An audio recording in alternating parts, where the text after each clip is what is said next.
제가 이제 신혼 때 전도사 생활을 했습니다. 전도사 월급이 뻔하잖아요.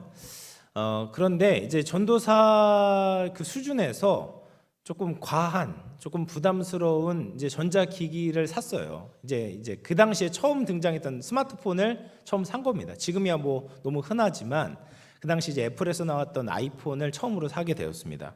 근데 그것을 사고서 얼마나 신이 났는지 모릅니다. 완전 신세계가 열린 거죠. 핸드폰을 가지고 인터넷도 하고, 지금 너무 당연하지만 내비게이션도 보고 막 사진도 찍고 영상도 찍고 이러니까 너무 재밌고 신기했어요. 그런데 지금 그 아이폰이 있다고 해도 하나도 기쁘지가 않죠. 오히려 지금 저희 집에 아이폰이 있습니다. 아직도 남아 있는데 제대로 어떻게 처리해야 되나, 쓰레기로 가지고 있긴 한데 어떻게 처리해야 잘 처리해야 되는 건가, 이거 계속 생각하다가 아직도 처리를 못하고 있습니다. 여러분, 우리가 가치 있다고 여기는 대부분의 것이 이와 비슷한 것 같습니다. 한때는 애지중지하면서 샀어요. 근데 샀을 때는 기쁜데 어느샌가 창고에 처박혀 있는 것이 얼마나 많은지 모릅니다. 쿠팡으로 배달을 시켰을 때, 그거 받았을 땐 좋은데, 개봉했을 때까지는 좋은데, 그리고 나서 보니까 쓸모없는 것들이 얼마나 많은지 모릅니다. 우리가 소유해서 얻게 되는 즐거움은요, 굉장히 잠시 잠깐입니다. 유동적입니다. 짧은 시간만 유효한 것이 사실이에요. 근데 성경에서는 그런 기쁨이 아니라 진짜 기쁨을 얻어라 라고 말하고 있습니다. 바울은 빌립보서에서 이 기쁨에 대해서 계속해서 이야기를 하고 있어요. 16번이나 이야기를 합니다. 사람에게 얼마나 기쁨이 중요한지 몰라요. 사람은요, 기쁨이 없으면은 살아갈 수가 없습니다. 기쁨이 없이 어떻게 살 수 있겠어요? 슬픈 일만 있다면, 절망스러운 일만 있다면 우리의 삶을 지탱하고 버텨나갈 힘이 없게 되는 거죠. 그래서 지금은 좀 힘들어도, 지금은 슬퍼도 나중에는 기쁠 것이다라는 소망이 있어야지 이 삶을 버텨나갈 수가 있는 거죠. 근데 우리가 예상할 수 있는 것처럼 성경에서 말하는 기쁨은 이 땅의 것과는 차원이 다른 기쁨을 이야기를 합니다. 사도 바울의 상황을 보면 지금 기쁠 일이 하나도 없었습니다. 사도 바울은 지금 감옥에서 빌립보서를 기록하고 보내고 있잖아요.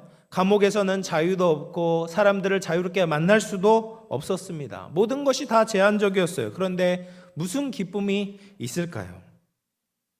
일반 감옥수에게 만약 기뻐하라 라고 이야기를 한다면 그 사람은 굉장히 부당하다고 느낄 거예요.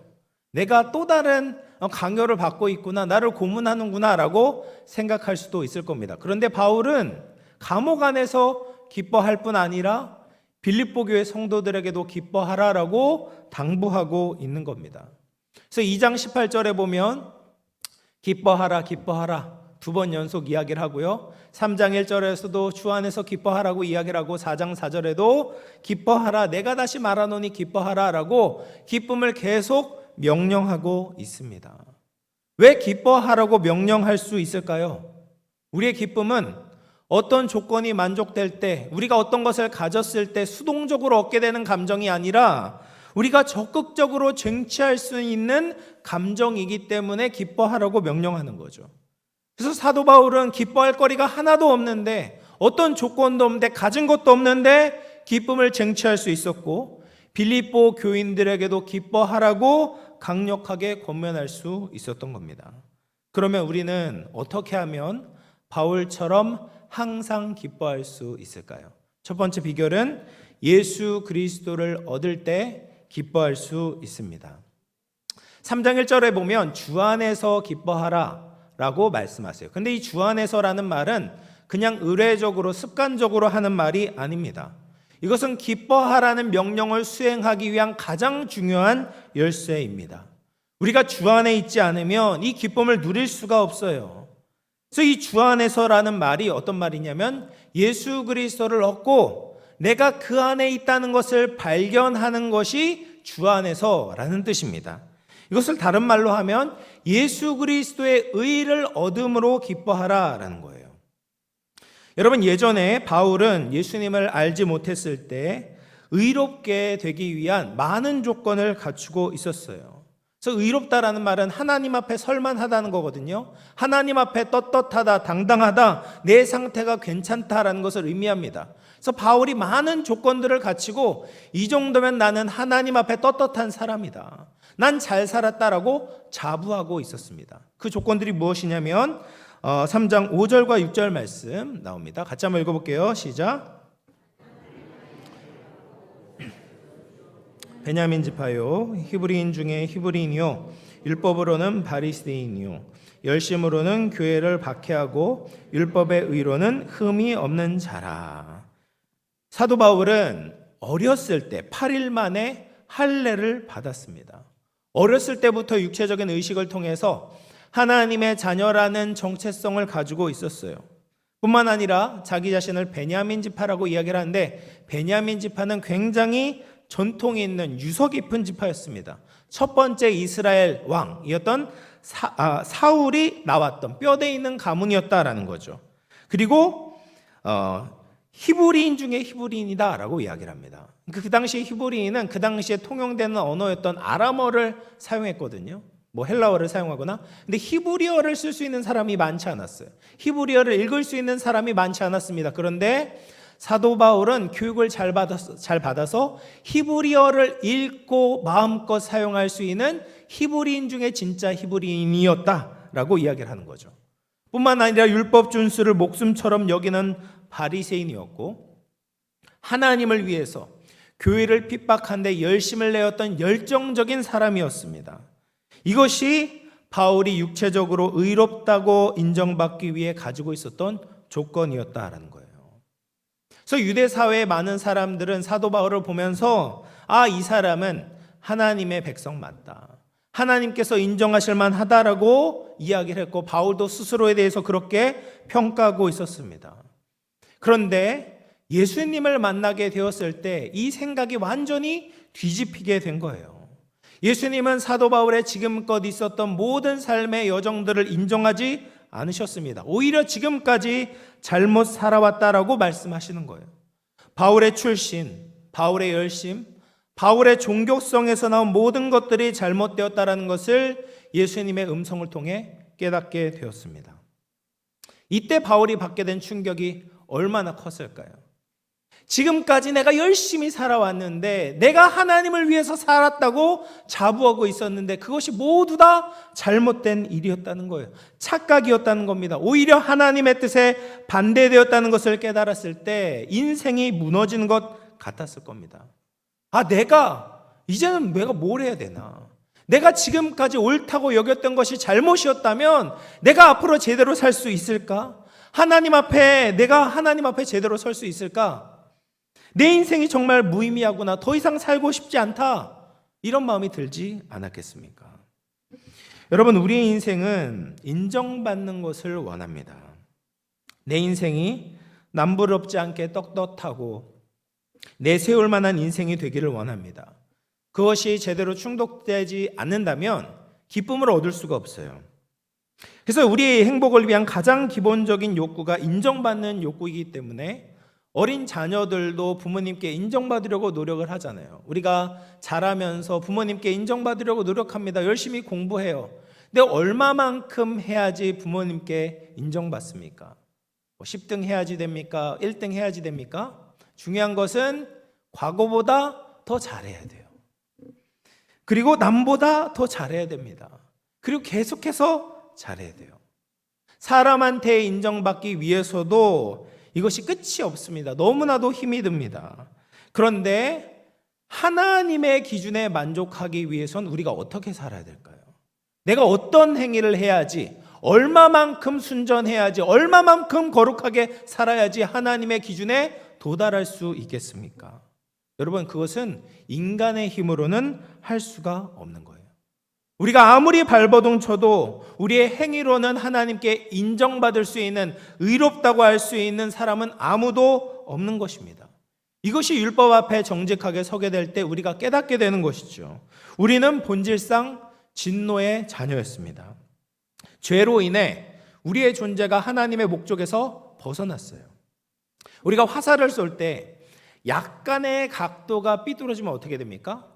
관역에 도달할 수 없어요. 아주 조금 비뚤어진 것 같은데 그 관역에 도달할 수가 없는 겁니다. 시간이 지나면 지날수록 하나님의 목적에서 벗어날 수밖에 없어요. 살수록 복된 것이 아니라 살수록 죄와 악으로 가득 차 있다는 것을 깨닫게 되는 것입니다. 이것이 사실 우리가 근본적으로 본질적으로 우울하고 슬플 수밖에 없는 이유입니다. 지혜로운 사람일수록 이것을 깨닫게 됩니다. 모든 것이 영원하지 않구나. 다 사라져 버리는구나. 내가 지금 확신하고 기쁨으로 여기고 있는 이 모든 것이 영원 앞에서는 쓰레기에 불과하구나를 깨닫게 되는 거죠. 그래서 절망적인 겁니다. 나를 볼 때 낙심할 수밖에 없어요. 많은 사람들이 허무주의에 빠지기도 하는 겁니다. 바울이 다메섹 도상에서 이 사실을 깨닫게 되었지만 다행히도 하나님께서 주셨던 완전한 대안을 얻게 되었습니다. 그것이 무엇입니까? 예수 그리스도로 말미암는 의예요. 예수님을 믿음으로 말미암아 우리가 육체적으로 얻는 의가 아닌 완전히 질적으로 다른 의를 얻게 되었다는 겁니다. 예수님의 의를 받으면 우리의 인생이 송두리째 바뀌게 되는 거예요. 하나님이 우리를 바라보시는 관점이 바뀌게 되는 겁니다. 하나님의 평가가 달라지게 되는 거예요. 이전에는 우리가 아무리 노력해도 절대 선이신 하나님의 기준을 만족할 수 없었는데, 하나님 앞에 설 수 없었는데, 우리가 주님을 믿으면 우리의 실수와 허물이 하나님 앞에 다 가려지게 되고 예수 그리스도의 의로움만 보여지게 되는 것이죠. 이 의로움이 이 땅에서의 삶뿐 아니라 우리의 영원한 삶을 결정짓는 것입니다. 그러므로 예수님을 얻는 것이 모든 것을 얻는 가장 큰 축복입니다. 이 복이 얼마나 큰지 시편 84편에서는 이렇게 말합니다. 시편 84편 10절 말씀 같이 읽어볼게요. 시작. 악의 장막에 사는 것보다 성전 문지기로 있는 것이 좋사오니. 여러분, 천국에서의 한 날이, 하나님께 인정받는 하루가 이 땅에서의 첫날의 어떠한 인정이나 평가나 행복보다 더 귀하다라고 이야기를 하는 거죠. 이 땅에서 대저택에서 사는 것보다 하나님께 인정받고 하나님의 성전 문지기로 지내는 것이 더 낫다는 겁니다. 하나님의 자녀가 되는 축복은 이 땅에서 받을 수 있는 어떤 것보다도 더 크고 놀랍고 위대하다라고 말하고 있어요. 그래서 예수 그리스도의 의가 우리에게 주어졌다는 것은 우리가 언제나 기뻐할 수 있는 가장 중요하고 근본적인 선물을 받았다라는 거예요. 사랑하는 성도 여러분, 이 축복을 볼 수 있는 눈이 열려지시기를 축복합니다. 예수님을 믿음으로 우리는 절대적인 선의 기준이신 하나님께 인정받는 자들, 하나님께 사랑받는 자들이 되었습니다. 하나님께 나아갈 수 있게 되었습니다. 하나님의 자녀가 되었고 우리가 돌아가는 본향, 천국이 되었어요. 이 축복으로 항상 기뻐할 수 있는 저와 여러분 될 수 있기를 주의 이름으로 축원을 드리겠습니다. 우리가 항상 기뻐할 수 있는 두 번째 비결은 세상의 가치를 부인할 때 기뻐할 수 있습니다. 우리가 놀라운 복을 받았지만 뜻밖에도 이 기쁨을 유지하지 못하고 누리지 못하는 많은 사람들이 있습니다.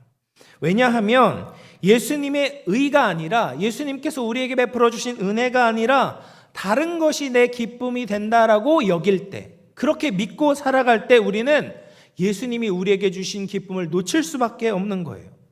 예수님이 아닌 다른 것으로 나의 가치를 대변하려고 하고 내 쾌락을 채우려고 노력할 때 예수님이 우리에게 주신 진짜 기쁨을 놓칠 수밖에 없는 거예요.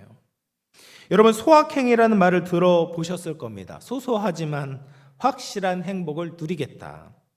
그래서 어떤 사람은 맛집에 가서 맛있는 음식을 먹으면서 내 미각을 만족시켜서 기쁨을 얻으려고 합니다.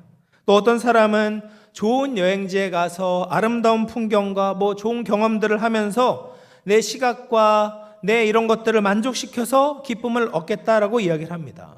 물론 이런 것들을 할 때 기쁨을 얻게 돼요. 근데 반대로 생각해 보면 사람들이 이야기하는 그 소확행의 그 기준들을 만족하지 못하면 내 삶에 마치 기쁨이 없는 것처럼 생각을 해요. 맛있는 건 먹지 못하고 좋은 데 가지 못하고 어떤 경험을 하지 못하면 나는 기쁠 수 없다라고 여기는 겁니다. 그런 것들을 해야 행복하다. 남들 못지않게 사는 것이다. 자신을 또 다른 굴레 안으로 집어넣는 겁니다. 근데 바울을 보면 소확행을 얻으려고 하는 것이 아니라 대학행으로 행복을 누리고 있어요. 가장 중요하고 가장 큰 것을 얻었다는 기쁨을 늘 놓치지 않고 붙들고 살고 있는 것입니다. 빌립보서 3장 7절과 8절 말씀 읽어보겠습니다. 시작. 그러나 무엇이든지 내게 유익하던 것을 내가 그리스도를 위하여 다 해로 여길 뿐더러 또한 모든 것을 해로 여김은 내 주 그리스도 예수를 아는 지식이 가장 고상하기 때문이라. 내가 그를 위하여 모든 것을 잃어버리고 배설물로 여김은 그리스도를 얻고. 바울은 자신에게 유익했던 것을 해로 여긴다라고 이야기를 합니다. 자신에게 있었던 모든 것을 배설물과 같이 여긴다라고 이야기를 하는 거예요. 여러분, 유대인으로 태어난 것은 나쁜 것이 아니죠.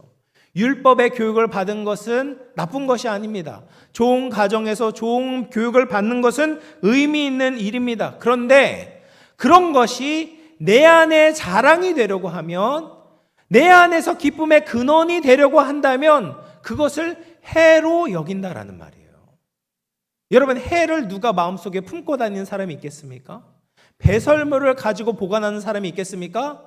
자기는 그렇게 하지 않겠다는 거예요. 잠시 잠깐 기쁨을 주는 것이 있다고 해도 거기에 머무르지 않고 나는 하나님께서 나에게 주신 참된 기쁨이신 예수님을 바라보겠다는 거예요.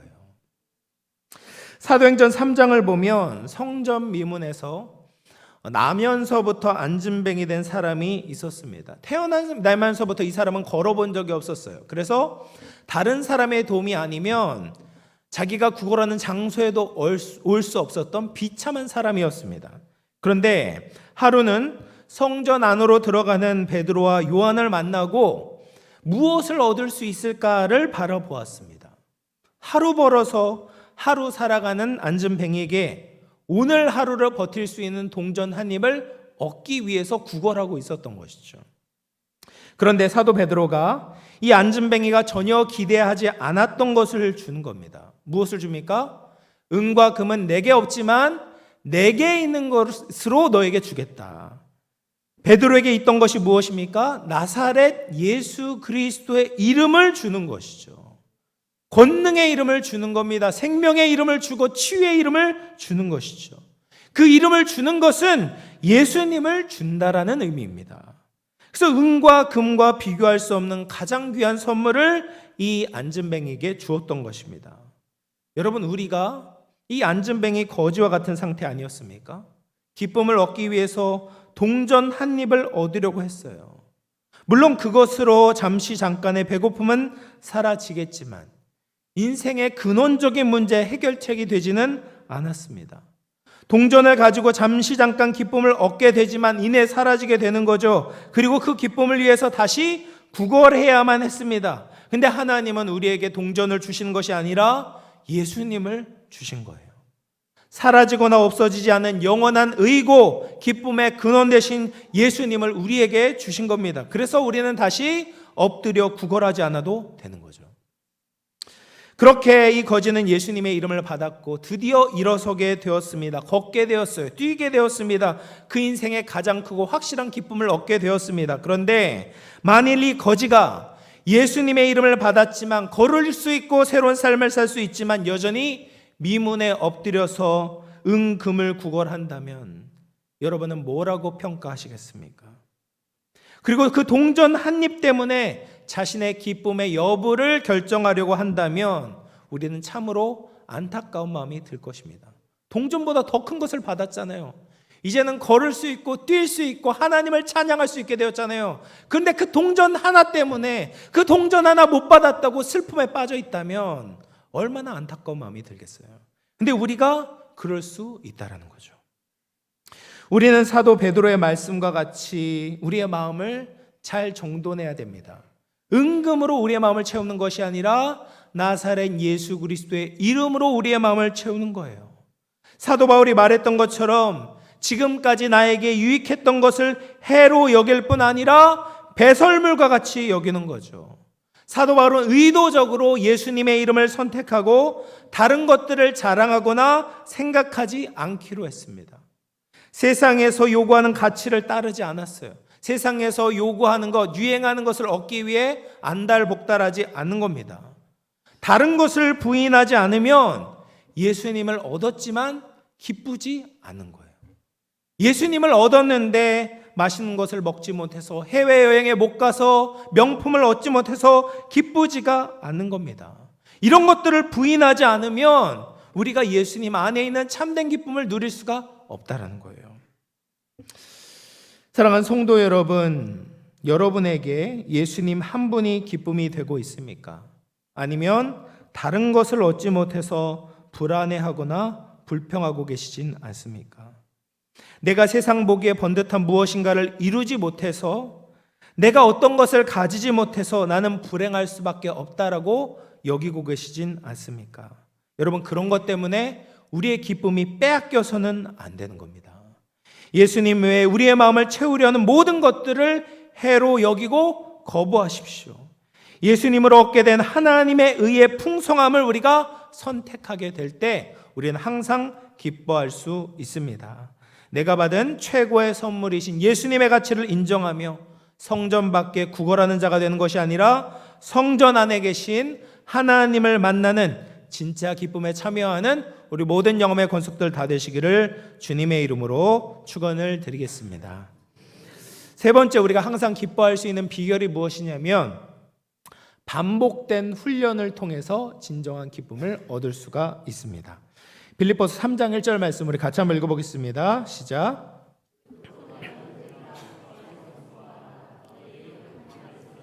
내게는 수고로움이 없고 너희에게는 안전하니라. 여러분, 바울은요 같은 말을 계속해서 이야기를 하고 있어요. 빌립보서에서 16번이나 얘기했다고 했잖아요. 그러니까 기뻐하라 기뻐하라 같은 말을 쓰는 것이 나는 수고롭지 않다라고 이야기를 합니다. 그것이 너희에게 유익하다, 너희 신앙에 유익하다, 그래서 나는 계속해서 반복한다라고 말하고 있어요. 여러분, 왜 반복해서 가르치겠습니까? 아마 두 가지 의미가 있을 겁니다. 첫 번째는 이것이 너무나도 중요하기 때문에 반복하는 거예요. 여러분, 귀가 따갑게 이야기하는 것은 그것 없으면 안 되기 때문에 반복하는 거거든요.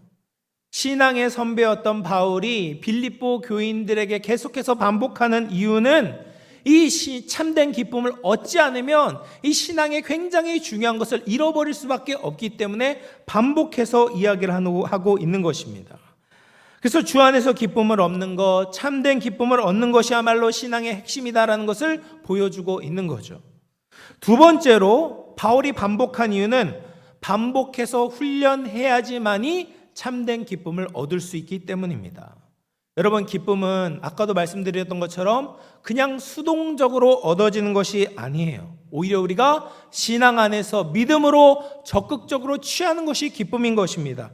그렇기 때문에 우리가 훈련을 하면 할수록 어떤 상황에서도 흔들리지 않는 기쁨을 얻게 되는 겁니다. 왜 훈련이 필요할까요? 훈련하지 않으면 자꾸 잃어버리거든요. 우리의 기쁨을 놓치게 만드는 수많은 것들이 있거든요. 그리고 우리가 이미 가지고 있는 생각과 삶의 패턴들이 이 참된 기쁨을 잃어버리게 만드는 것이 너무 많은 겁니다. 그래서 우리가 자꾸 훈련을 해야만 해요. 세상은 자꾸 이야기를 합니다. 우리가 무엇을 가져야만 세상에 속한 사람이 되고 세상에 가치 있는 자가 된다라고 자꾸 가스라이팅을 합니다. 미국의 18개월 된 아기들은 맥도날드 햄버거의 M자를 알아본다고 합니다. 그리고 평범한 아이는 36개월이 되면 이미 100개의 브랜드 로고를 알게 된다고 합니다. 그래서 미국의 광고회사의 임원인 낸시 샤렉이라는 사람이 광고의 목적에 대해서 이렇게 이야기를 했습니다. 최고의 광고는 뭐냐? 그 물건이 없는 사람을 스스로 패배자인 것처럼 느끼게 하는 광고다. 그러니까 진짜 좋은 광고, 최고의 광고 뭐냐? 이 물건을 가지지 못하면 넌 이 세상에서 패배자야. 넌 이 세상에서의 실패자야. 넌 기뻐할 수 없어라고 느끼게 만드는 광고를 해야지 광고자들은 최고의 광고라고 생각하는 거예요. 여러분, 이런 메시지가 우리가 사는 세상에 가득 차 있는 겁니다. 그래서 우리는 세상에 조금만 가까워지면 주 안에서 기뻐할 수가 없습니다. 주님을 얻은 이 사실은 너무나도 보잘것없고 당연하게 생각하고 이 땅에서 얻게 되는 은과 금이 훨씬 더 가치 있게 느껴지게 되는 거예요. 그래서 우리가 주 안에서 기뻐하기 위해서는 반복하고 배우고 훈련해야 되는 거죠. 빌립보서 4장 8절 말씀 우리 같이 한번 읽어보겠습니다. 시작. 형제들아, 무엇에든지 참되며 무엇에든지 경건하며 무엇에든지 옳으며 무엇에든지 정결하며 무엇에든지 사랑받을 만하며 무엇에든지 칭찬받을 만하며 무슨 덕이 있든지 무슨 기림이 있든지 이것들을 생각하라. 여기서 생각하라는 것은 숙고하라 라는 말인데, 특별히 어떤 용례에 사용되었냐면 그리스도인들이 하나님과 연관지어질 때, 연관지어서 생각할 때 이 숙고하라, 생각하라 라는 말을 이런 동사가 사용되어졌어요. 다시 말해서 참된 것이, 경건한 것이, 옳은 것이, 정결한 것이, 진짜 가치가 있는 것이, 칭찬받을 만한 한 것이, 귀중한 것이 무엇인지 하나님과 연관되어 생각하라는 거예요. 그것에 주의를 기울임으로 우리의 마음이 하나님의 마음과 하나 되도록 하라라고 말씀하고 계시는 겁니다. 여러분, 우리는 우리의 생각할 것을 선택할 수가 있어요. 그리고 선택해야만 합니다. 자꾸 기쁨의 근원 되신 예수님과 예수님께 받은 은혜와 사랑을 생각해야 돼요. 우리가 따로 시간을 구별해서 그것을 생각하는 시간을 가져야 되는 겁니다. 힘들고 어려운 터널을 지날 때에 오히려 그 생각에 몰두해야 되는 것이죠. 우리의 관점과 생각을 사로잡아서 예수 그리스도께 복종시켜야 되는 겁니다. 말씀과 기도를 통해 우리의 생각을 하나님께 고정하는 훈련을 하게 될 때 기쁨이 더욱더 풍성하고 충만해지는 것이죠. 뿐만 아니라 우리는 공동체 안에서 이 기쁨을 얻는 훈련을 해야 됩니다.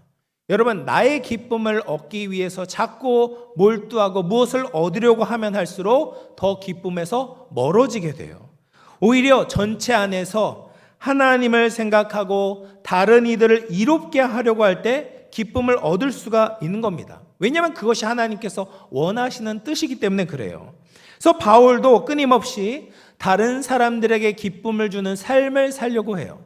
나만 기쁘려고 하지 않잖아요. 바울도 지금 빌립보 교회에게 끊임없이 권면하면서 기쁨을 주려고 하잖아요. 왜요? 그들이 기쁠 때 사도 바울도 기쁠 수 있기 때문에 그런 거예요. 그래서 우리는 우리의 기쁨이 유기적으로 연결되어져 있다는 것을 기억해야만 합니다.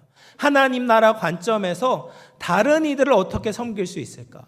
다른 이들을 어떻게 기쁘게 할 수 있을까? 또 이것을 통해서 어떻게 하면 하나님을 기쁘시게 할 수 있을까? 이것들을 생각하고 헌신과 섬김의 자리로 나아가게 될 때 우리의 기쁨이 충만하게 될 수 있는 것입니다. 여러분, 지금 기쁘십니까? 네, 기쁘시길 바랍니다. 근데 우리는 자꾸 여러 가지 상황들을 보면서, 환경들을 보면서 기쁠 거리가 없다라고 생각합니다. 지금 처한 상황들을 보십시오. 경제적인 불안과 높은 물가 때문에 넉넉하지가 않습니다. 또 내 마음과 같지 않은 배우자와 자녀들을 보면서 웃을 일이 없다라고 생각할 수도 있어요. 특히 소위 잘 나가고 있는 친구들을 보면서 우리는 자꾸 자신과 그들을 비교하며 내 인생을 부정적으로 평가하기가 쉽습니다. 더 심하게는 수백억짜리 빌딩을 샀다는 연예인들의 그 매일 나오는 기사를 보면서 상대적인 박탈감을 느끼기도 합니다. 불안하고 불확실한 미래 때문에 염려와 한숨이 나옵니다. 그런데 설교를 준비하면서 바울이라면 이런 상황에 있는 우리를 향해 어떻게 권면했을까 한번 상상을 해봤습니다. 바울은 이 말씀에 근거해서 이렇게 말하지 않았겠습니까? 우리 영암교회 성도 여러분, 내가 이렇게 감옥에 갇혀 있어도 나는 지금 기쁩니다. 내가 자유롭게 움직일 수 없어도 주 안에서 기뻐하라는 명령에 순종하니까 정말 기뻐할 수 있습니다. 그러니 여러분도 순종하십시오. 수동적으로 우울감에 젖어 있지 말고, 슬퍼하지 말고, 낙심하지 말고, 염려하지 말고 주 안에서 기뻐하기를 선택하십시오. 그러면 여러분도 저와 함께 기뻐할 수 있습니다. 그렇게 기뻐함으로 하나님께 영광 돌리고 저에게도 기쁨을 주십시오. 이렇게 권면하지 않았을까 한번 상상을 해봤습니다. 사랑하는 성도 여러분, 이제 말씀을 마무리하겠습니다. 우리가 주 안에서 기뻐하라는 명령에 순종합시다. 모든 것을 빼앗겨도 절대로 빼앗길 수 없는 예수 그리스도를 얻고 그분 안에서 기뻐해야 합니다. 다른 모든 조건을 상쇄시킬 수 있는 그 영원한 기쁨의 근원 되신 예수님만 붙들어야 됩니다. 주님을 얻고 그 안에 내가 있다는 것을 발견해야만 합니다. 바울처럼 우리가 주 안에 있음을 기뻐하려고 할 때, 오직 주님을 바라보려고 할 때 그 기쁨이 빼앗기지 않게 되는 것이죠. 이것이 복음의 능력이고 죽음에서부터 우리를 일으키시는, 우리를 이기게 하시는 부활의 능력인 줄로 믿습니다. 우리 모두 주 안에서 기뻐하라라는 이 명령에 순종함으로 말미암아 우리 안에서 이 어려운 시기에 주님을 더 풍성하게 누리고 하나님의 살아계심으로 말미암아 기쁨 가운데 살아갈 수 있는 우리 모든 영매 권속들 다 되시기를 주님의 이름으로 축원을 드리겠습니다. 우리 말씀을 생각하면서 한번 기도하겠습니다. 하나님, 우리에게 참된 기쁨을 주시는 분은 오직 주님밖에 없음을 고백합니다. 우리가 예수님을 얻고 그 안에 거하는 축복이 얼마나 크고 놀라운 선물인지 늘 잊지 않게 하여 주시옵소서. 이 세상